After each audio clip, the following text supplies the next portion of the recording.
श्री सद्गुरु महाराज की जय। पूज्यपाद महर्षि संतसेवी परमहंस जी महाराज का प्रवचन सगुण निर्गुण के पार परमात्मा है। आदरणीय सज्जनवृंद तथा आदरणीय माताओं एवं भक्तिमती बहनों, मैत्राय उपनिषद में आया है, ब्रह्म के दो रूप हैं, एक मूर्त और अमूर्त। जो मूर्त है वह असत्य है और जो अमूर्त है वह सत्य है। मूर्त सगुण और अमूर्त निर्गुण। योग तत्वोपनिषद में लिखा है, सगुणं ध्यान में तस्याद निमादि गुण प्रदम निर्गुण ध्यान युक्तस्य समाधिस्य ततो भवेत। सगुण ध्यान से अणिमा आदि गुणों की प्राप्ति होती है और निर्गुण ध्यान से युक्त को समाधि होती है। सौ जोर गुण सगुण, निह जोर गुण निर्गुण, त्रय गुण सहित सगुण, त्रय गुण रहित निर्गुण। त्रय गुण मतलब रज, सत और तम। रजोगुण मतलब उत्पादक शक्ति, सत्वगुण मतलब पालक शक्ति और तमोगुण मतलब विनाशक शक्ति। जो उत्पन्न हो, कुछ काल रहे और पश्चात नहीं रहे, विनष्ट हो जाए, वह सगुण कहलाता है। जो कभी उत्पन्न न हो और न विनष्ट ही हो, वह निर्गुण कहलाता है। सगुण असत है, निर्गुण सत है। सगुण जड़ है, निर्गुण चेतन है। सगुण अपरा प्रकृति है और निर्गुण परा प्रकृति है। सगुण विनाशी और निर्गुण अविनाशी। सगुण क्षर है और निर्गुण अक्षर है। असत सत, क्षर अक्षर, सगुण निर्गुण तथा अपरा परा के जो पड़े है वह परमात्मा है। इस सगुण और निर्गुण की चर्चा रामचरितमानस में गोस्वामी जी ने भी की है। लीला सगुण जो कहब बखानी, सोई स्वच्छता करई मलहानी। रघुपति महिमा अगुण अवाधा, वर्णव सोई वरवारी अगाधा।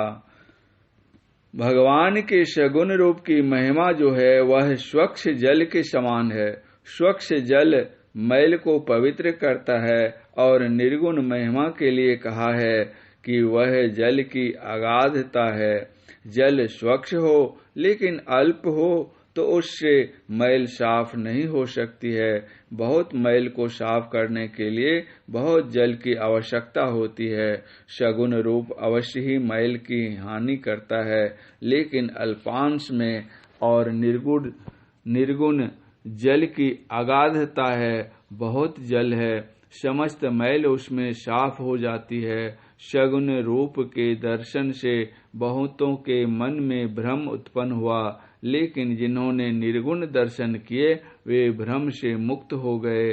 जैसे रावण ने सीता का हरण किया, सीता जी चली गई लंका, वहां की अशोक वाटिका में वे रहने लगी। इधर भगवान राम और लक्ष्मण सीता जी की खोज में चले। जिस जंगल से भगवान श्री राम और लक्ष्मण जा रहे थे, उसी जंगल की दूसरी ओर से भगवान शंकर सती जी के साथ आ रहे थे। भगवान शंकर ने देखा अभी नजदीक जाकर साक्षात करने का समय नहीं है। उन्होंने दूर से ही प्रणाम कर लिया। सती जी ने पूछा, आपने किनको प्रणाम किया? भगवान राम की ओर संकेत करके भगवान शंकर ने कहा, देखती नहीं हो भगवान जा रहे हैं। सती जी ने कहा, ये राजा दशरथ के पुत्र हैं, ये भगवान कैसे? जौन नृप तनय तो ब्रह्म किमी, ये राजपुत्र हैं, ये ब्रह्म कैसे हो सकते हैं? अगर आप कहते हैं कि ये ब्रह्म हैं तो नारी विरह में इतने विकल क्यों हैं? इनकी महिमा को सुनकर और इनके चरित्र को देखकर मेरी बुद्धि भ्रमित हो रही है। भगवान शंकर ने समझाने की चेष्टा की, लेकिन सती जी के मन ने नहीं माना। भगवान शंकर ने देखा मेरी बात से इसको बोध नहीं हो रहा है, तो उन्होंने कहा, अगर मेरी बात पर तुमको विश्वास नहीं है तो जाओ स्वयं परीक्षा ले लो कि वे भगवान हैं या नहीं। मैं इसी वृक्ष के नीचे बैठता हूँ। भगवान शंकर बैठ गए और सती जी चली परीक्षा लेने के लिए। सोचने लगी परीक्षा किस तरह लूं। सोचते सोचते उनके मन में विचार आया, ये राम सीता जी की खोज में जा रहे हैं, क्यों नहीं मैं ही सीता जी का रूप धारण कर मार्ग में बैठ जाऊं। अगर सीता सीता कहकर मेरे पास आएंगे तो मैं समझ जाऊंगी कि ये कितने पानी के भगवान हैं। अगर मुझे पहचान गए तो मैं समझूंगी कि ठीक ही ये भगवान है। श्री सती जी मन ही मन कहती हैं, सीता छवि धर के वन में चल के करूं परीक्षा आज, जो पहचान गए तो मैं समझूंगी हैं भगवान। नहीं तो समझूं कोई नर है, पढ़ है अति बलवंत। दूर से ही लक्ष्मण जी देखते हैं, देखते ही समझ जाते हैं कि सती ने सीता का रूप धारण किया है, लेकिन उन्होंने भगवान श्री राम से कहा नहीं। जब भगवान श्री राम सती जी के निकट जाते हैं तो पूछते हैं, आप अकेली घूम रही हैं, भगवान शंकर कहाँ हैं? अब तो बेचारी लाज के मारे आंख बंद कर लेती हैं। अंदर में देखती हैं राम लक्ष्मण सीता तीनों हैं। फिर आंखें खोलती हैं तो आगे राम लक्ष्मण सीता तीनों को देखती हैं। फिर आंखें बंद कर खोलती हैं तो वहां कोई नहीं है। अब वहां से चल देती हैं, आती हैं भगवान शंकर के पास। भगवान शंकर पूछते हैं कि परीक्षा ले ली? कहने में तो जरा संकोच लगता है, इतनी बड़ी साध्वी नारी होकर भी झूठ बोल देती है। अपने पति से कहती हैं कि मैंने परीक्षा नहीं ली, आप ही की तरह प्रणाम करके लौट आई। भगवान शंकर ध्यानावस्थित होकर देखते हैं कि सती ने सीता का रूप धारण करके परीक्षा ली है। भगवान राम की सीता तो मेरी आराध्या देवी हैं, मेरी माता हैं। सती ने जब मेरी माता का रूप धारण कर लिया तो यह पत्नी कैसे रह सकती है? उन्होंने सती जी का मन से परित्याग कर दिया कि आज से इनके साथ पति पत्नी का संबंध नहीं रहेगा। जिस सती में यह शक्ति थी कि वे रूप बदल सकती थी, उन सती के मन में भी शगुन लीला को देखकर संदेह हो गया कि ये भगवान हैं कि नहीं। और देखिए, जब भगवान राम और लक्ष्मण जी मेघनाद के नाग पाश में से बंध गए तो नारद जी भगवान के निकट पहुंचते हैं। देखते हैं कि भगवान नाग पाश से बंधे हुए हैं, तो उन्होंने गरुड़ जी से जाकर कहा कि भगवान नाग पाश में से बंधे हुए हैं, तुम जाकर छुड़ाओ उनको। गरुड़ जी आते हैं, गरुड़ जी के आते ही नाग भाग जाता है, भगवान नागपाश से मुक्त हो जाते हैं।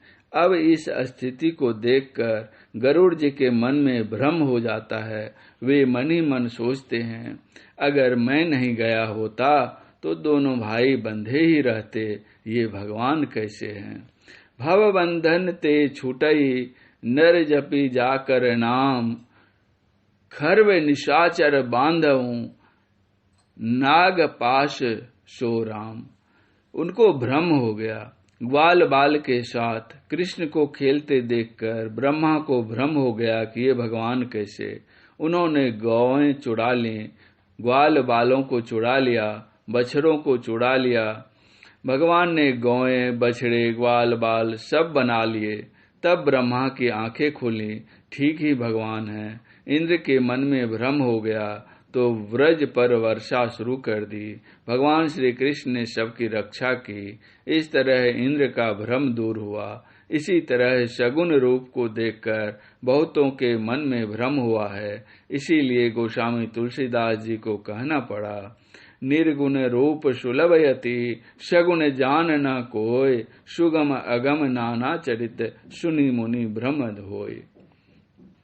निर्गुण में कोई भ्रम नहीं रह जाता। इसका अर्थ यह नहीं हो जाता कि सगुण उपासना को छोड़ दो और केवल निर्गुण को ही पकड़ो। उपासना का आरंभ स्थूल सगुण साकार से करो और आराधना का अंत निर्गुण निराकार में जाकर करो। दोनों की आवश्यकता है, किसी एक को छोड़ने की आवश्यकता नहीं है।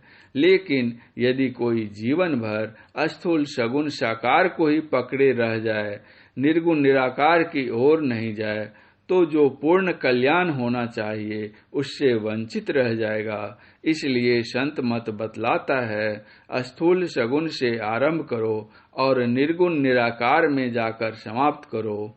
पहले स्थूल सगुण साकार की उपासना, पश्चात सूक्ष्म साकार उपासना, तत्पश्चात सूक्ष्मतर सगुण निराकार उपासना और अंत में सूक्ष्मतम निर्गुण निराकार की उपासना। उपासना की यह क्रमबद्धता है।